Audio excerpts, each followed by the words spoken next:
At first glance, you might walk right past it. No iron gates, no paved paths, no signs to mark the way, just trees, bramble, and the soft hush of the woods. But then you look down, a carpet of low evergreen vines stretching across the forest floor, some of it dotted with purple, blue blossoms. That's your first clue that you found something sacred. This is periwinkle. It's not native to the Carolinas, but in graveyards across the South, especially old family cemeteries like this one, it was planted with purpose. Back in the 1700s and 1800s, periwinkle wasn't just chosen for its beauty. It was a marker. When families buried their loved ones in rural plots, they often didn't have the means or even the stone to mark every grave. Headstones were expensive. Wood markers rotted away. So they turned to the land.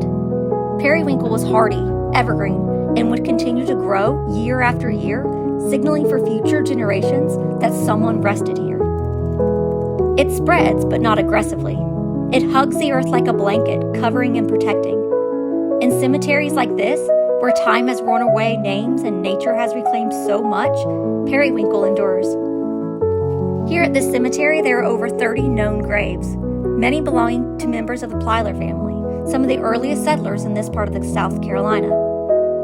The Plylers arrived around the time of the American Revolution, helping to tame the wilderness and build a life on this land. And now, generations later, many of them lie here beneath these trees, their lives remembered by little more than mossy stones and periwinkle vines. But if not for the periwinkle, we might have lost their final resting place altogether. Look closely. You might see a headstone leaning on the earth or a fragment of a fieldstone barely visible among the roots. But mostly, it's the periwinkle that tells us to stop. Ground is hollowed. It's humbling to stand in a place like this, so quiet, so easily missed, yet filled with lives that mattered. Families who endured, and traditions passed down through generations.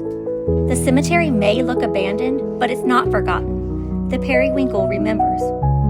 So next time you're walking through woods in the Carolinas or exploring an old home place and you see that blanket of purple-blue vines weaving through the trees, pause, look closer.